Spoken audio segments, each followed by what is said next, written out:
Here's something to consider about historical martial arts and perhaps film choreography too. You may want to keep the movements tight and efficient. I've talked at length about how fantasy sword fighting often lacks the subtlety you find in real martial arts. Link down below if you haven't seen that video. But of course video games are a special case because the animations need to be clear enough, people need to see what's going on, and you need to be able to navigate all that through the peripheral delay of using a controller. So you often see exaggerated telegraphed movements with a lot of overswing. That would get real historical swordsmen into a lot of trouble. Losing limbs kind of trouble. Depending on the weapon, in case of a large two-handed sword which has a lot more reach and mass, keeping the momentum going is important. So in that case you may see more large circular movements as opposed to tight movements. However, with a lighter longsword or single-handed sword like a side sword or a lot of rapiers or a saber, perhaps, it's a different story. Now, personally, I've learned cutting with fairly large movements for a number of reasons. For one, it makes it easier to cut the tummy mats. And two, also the way I learned to drill techniques in flow drills where you go say, false edge cut, true edge cut, false edge, true edge. You know, this kind of thing. That encourages larger circular movement that you keep going, which again is perfectly good for, say, a greatsword. Now, if in sparring with a fairly light sword you use such large movement patterns and the opponent uses tight patterns, you're in trouble. No lost limbs in sparring, obviously, but it might get frustrating. So I try to retrain myself to make the movements more compact. Now, it may not be a big deal to cut like this. Right? It's not hugely telegraphed, right? It's just, you know, there's a good amount of follow through. It's powerful, but depending on the opponent, that may already be too much. Compare this to that. More power, less exposure. You can and should still try to engage as much of the body as possible. So instead of just swinging with the arms, you put your body weight into it and power with the core, but there are plenty of ways to improve the attack and tighten the movement. Even something subtle as this versus that can make a difference, because here you're telegraphing a little bit. You know, just by tilting the blade back, you know, it's not much, but to an experienced opponent that can be a tell. Whereas if you focus on just cutting forward without doing that anticipatory movement, more efficient. So this versus that. The less you follow through, or the character, I'll get back to that in a moment, the less power you have, so less threatening the attack is, but the less you expose yourself. Because if you do a powerful swing and just overcommit a little bit, and the opponent evades that, now you're pretty exposed. As opposed to shortening the movement even more and ending up here, right? So much less power, but if they want to move in, the point is right there. So like this, you're still in a guard position. Now, you're also in a guard position if you follow all the way through. So I'm not saying that's wrong. I'm just saying depending on the opponent, it might be necessary to tighten the movement to not be exposed, because they might be waiting for that. They might want you to swing just a little bit further so they can just narrowly evade and immediately counter thrust, for example. Especially when cutting in succession and going from one guard to the other, it may be easy to introduce larger movements. For example, say I start in plow guard and I want to do a diagonal cut from the right side and then a diagonal downward cut from the left side. All right, I can do it either like this or like that. Now, of course, this is going to be weaker than that. And this depends on the kind of fight. I'm talking unarmored duels here.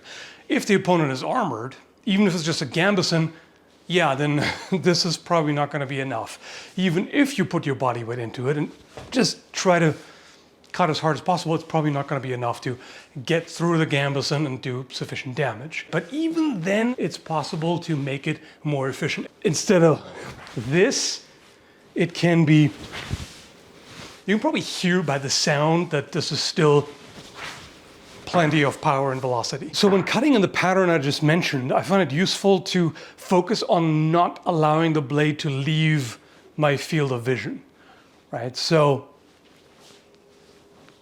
that, as opposed to, now I can't see it anymore, and it comes all the way around. Or say in case of an undercut, rather than going this far, you could simply go up to about here, so the point is still available. Again, this is not to say that's the only viable way to attack. Plenty of manuscripts show retracted guards.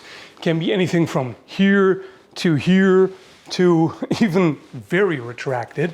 And from there, of course, you can launch powerful cuts. In a lot of cases, depending on the opponent, that's not a problem at all. You can absolutely follow through. And again, you're still on a guard. You're not like over here. You haven't started to turn away from the opponent, which characters often do in fantasy settings. But I find it a useful exercise to try to train you to keep the movement as tight as possible, even knowing that it wouldn't be all that effective. But in a sword fight, it's more important not to get wounded than it is to wound.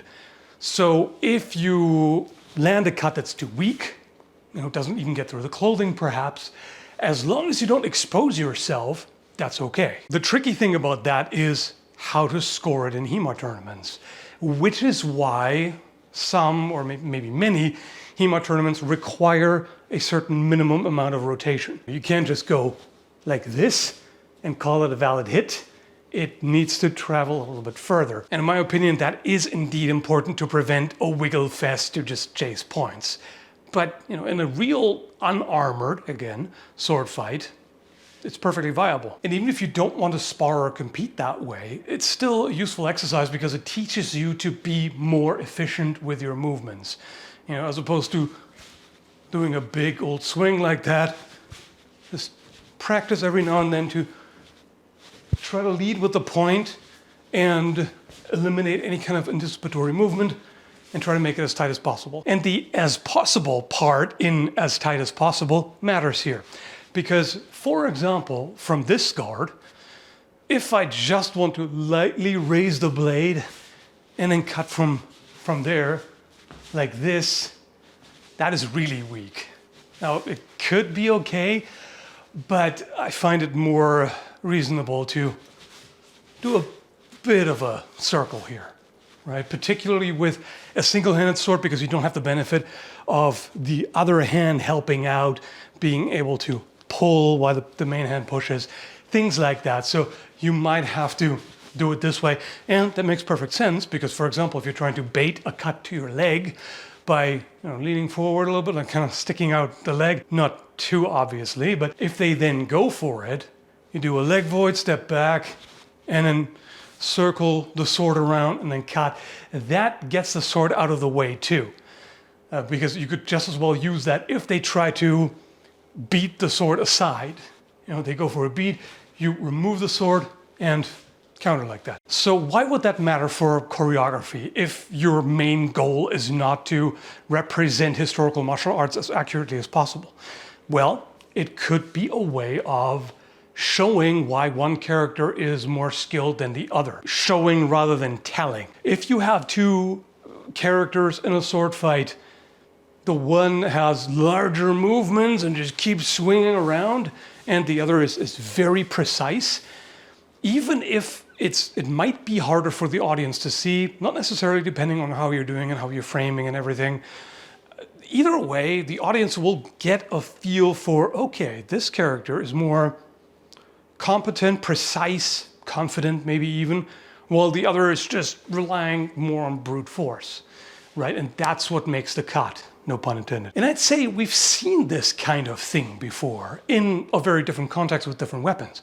John Wick is an example, at least the first one. I still haven't watched anything beyond the first, but I definitely remember scenes where he did exactly this. more economical, more compact movements, much faster as a result. So you can just see that this is a guy with a lot of experience. That's how you know how much of an efficient killing machine this character is, and that also makes it more believable that he can take on all these dudes. It's still not super believable, but the way it's done, you can buy it. You know, at least with suspension of disbelief, it seems appropriate. Whereas if the hero moves sluggishly and slowly and is surrounded by a bunch of enemies who don't really do anything and just kind of politely wait their turn, it's not that fun. It makes it all seem a bit silly, to me at least. Let me know what you think. Hope you found this interesting. Thanks for watching and take care, folks.